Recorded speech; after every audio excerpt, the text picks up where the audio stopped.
வெற்றிவேழன் அடுக்கு தமிழ் கவிதை கழகத்தின் காலை வணக்கம் உங்கள் அனைவருக்கும். நேற்றைய தொடர் கதையின் தொடர்பு தொடர்கிறது.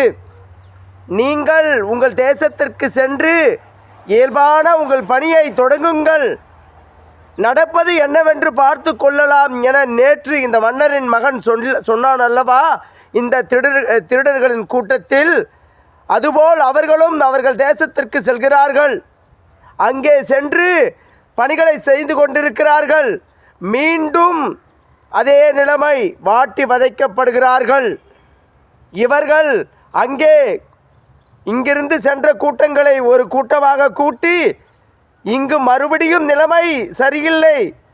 அந்த நண்பனிடம் போய் சொல்லுங்கள், ஒரு 2 பேர் கொண்ட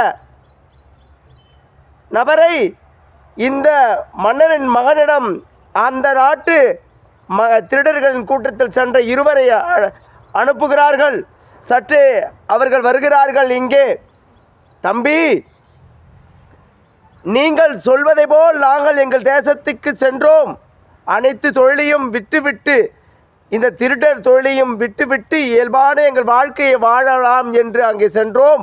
அங்கே சூழ்நிலை சரியில்லை ஐயா. நீங்கள்தான் எங்கள் வாழ்நிலைகளையும் எங்கள் சூழ்நிலைகளையும் மாற்றும் தெய்வமாக உள்ளீர்கள்.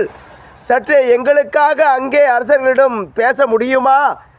எங்களை அங்கே எங்கள் வாழ்க்கையை வாழ வைக்க முடியுமா என புலம்பி வினாவிக் கொண்டிருக்கிறார்கள்.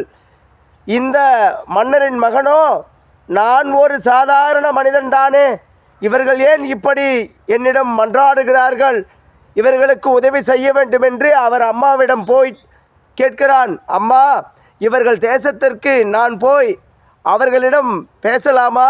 சற்றே என்ன நிகழ்ந்து கொண்டிருக்கின்றது, நல்லாட்சிகள் எப்படி புரிந்து கொண்டிருக்கிறார்கள் அங்கு மன்னரும் மந்திரிமார்களும்.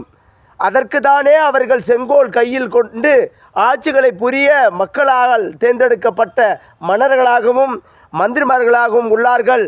ஏன் அவர்கள் இந்த பணியை சரிவர செய்யாமல் பேராசை பிடித்து கொண்டு இருக்கிறார்கள் என தன் அம்மாவிடம் கண்ணீர் மல்க புலம்புகிறான். அந்த அம்மாவோ ஒரு மன்னரின் மனைவி அல்லவா, அவர்களுக்கு நிச்சயம் தெரியும். சற்றே மகனே பொறுத்திரு, பார்க்கலாம், அங்கே சூழ்நிலை எப்படி இருப்பதென்று தெரியாது.